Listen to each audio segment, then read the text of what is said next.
कक्षा 11वीं के मेरे प्रिय छात्र एवं छात्राओं, जैसा कि आपको पता है कि अर्धवार्षिक परीक्षा 2024-25 ज्योग्राफी का जो पेपर है वो आप दे चुके हैं। इस पेपर में जितनी भी गलतियां आपने की हैं आप उनको सही मिलान कर लें। जो मैं आपको इसका सॉल्यूशन बताने जा रहा हूँ। सबसे पहले छात्रों आप देख सकते हैं, पहले ऑब्जेक्ट देखेंगे आप। तो पहला जो ऑब्जेक्ट है, निम्नलिखित में से किस लक्षण को भौतिक लक्षण कहा जा सकता है? इसका सही उत्तर है मैदान। प्रकाश वर्ष निम्नलिखित में से किसकी माप है? दूरी की है।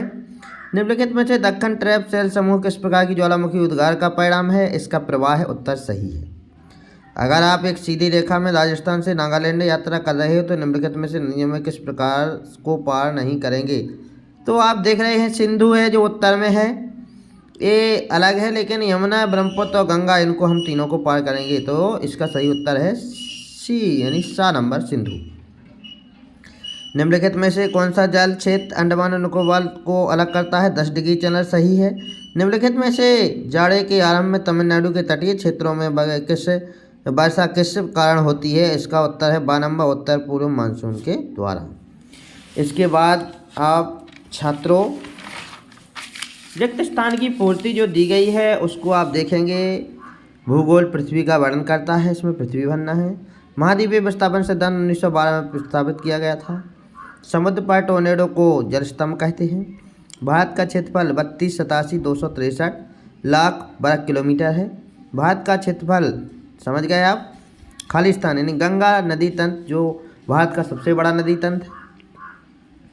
एन नीडो का एक शब्द का अर्थ है छोटा बालक। इसके बाद आप सही उत्तर देख सकते हैं।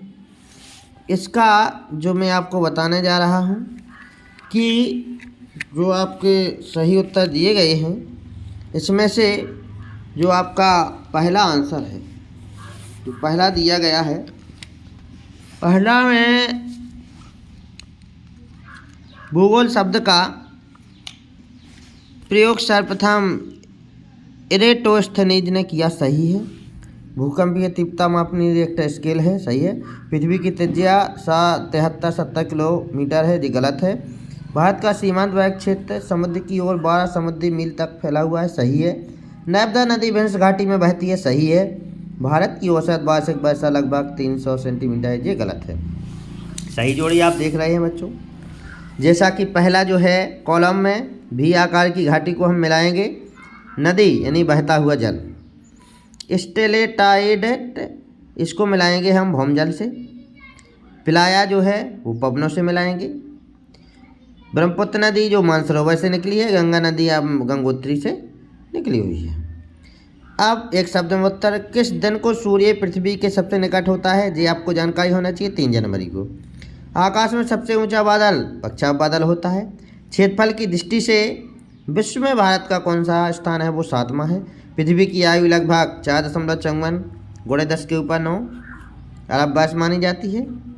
और नंदा देवी जीवमंडल निचय जो है वो किस प्रांत में है? जो उत्तराखंड प्रांत में है।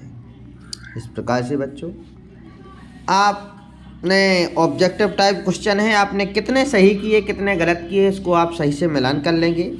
मिलान करने के बाद जो आपको लास्ट में जो नक्शा दिया गया है, इस नक्शे को भी आपको हम भर के आपने इसी प्रकार से हम थोड़ा बता रहे हैं।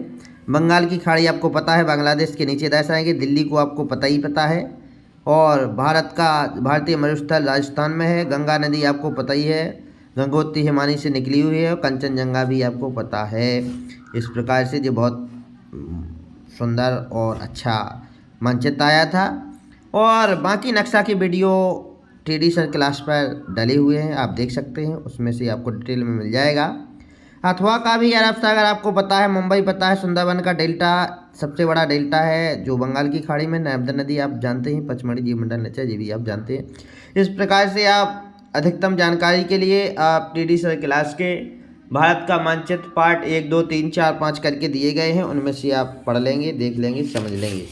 इस प्रकार से जो कक्षा 11वीं का जो हल है वो हमने आपको बता दिया है। आप अच्छे से मिलान कर लें और जो भी आपको कैसा पेपर किया है, आप कैसा मिलान कर रहे हैं, आप कमेंट में ज़रूर बताएं और इसको लाइक करें, सब्सक्राइब करें और इसको समझें अच्छे से। थैंक यू मेरे प्रिय छात्र एवं छात्राओं।